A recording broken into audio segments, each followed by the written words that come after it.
Hey Tio Luke, it's Uncle Matt here to give you some instructions on core workout. So here we are. Core workouts for me are difficult just because they're sort of simple and easy to forget, but they are absolutely imperative to change our shapes of our body, but also very importantly to maintain injury-free for running, whatever your exercise you're doing. Maintaining a strong core is imperative, especially when you start running. If I don't do core, I have lower back problems, and they'll end up causing me to either run uncomfortably or get to the point where I can't run. But if I do this, I feel absolutely nothing. So anyways, the best way to do it is to have a timer just that repeats, whether you start with 10-second intervals and go to 20, 30, 45, or longer. Mine are 45. So if you did, 10 intervals at 45 seconds, you have 150 or 450 seconds divided by 60. You're really looking at less than a 10-minute workout. So these are the ones that I think are essential. This is what I do. Again, I put it on for 45 seconds. There's about 8 of them, and highly recommend them. So first one I do is, this is what I do after I stretch. So I run, stretch, and this is my last thing.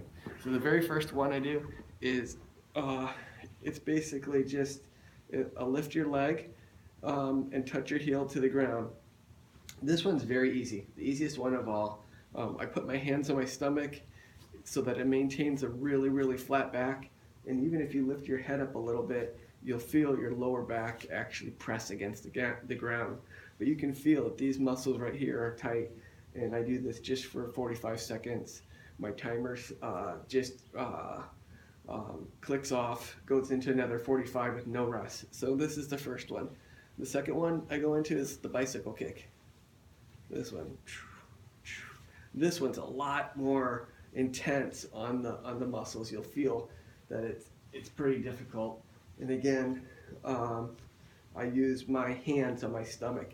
This is really cool because as your stomach starts to decrease, and then you start building muscles underneath here, this is actually one of those stretches that are exercises that you do that you can actually gain a pulse on how your body is changing.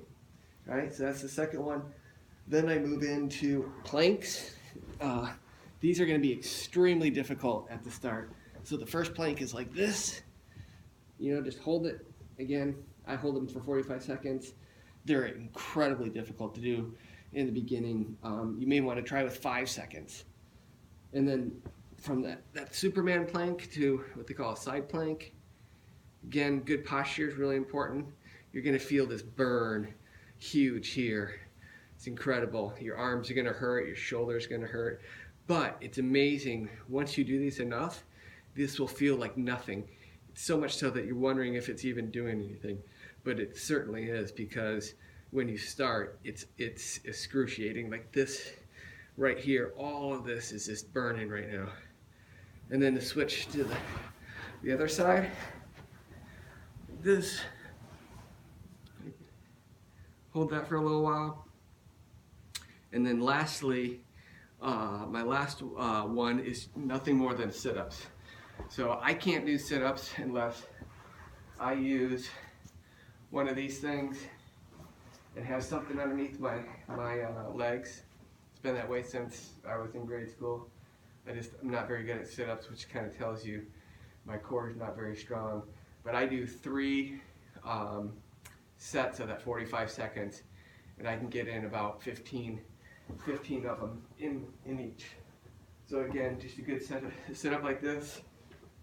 If you get really excited and want to put your hands behind your head and then touch to one side, it is absolutely incredible what it does to burn on your stomach. But right there are, what was that?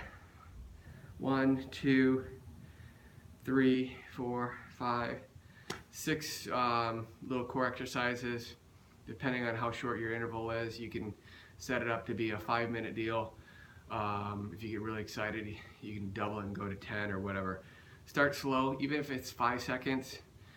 It's absolutely worthwhile. You'll be amazed at the strength that you gain during the process, and it's kind of a cool way to watch your body change. There you go.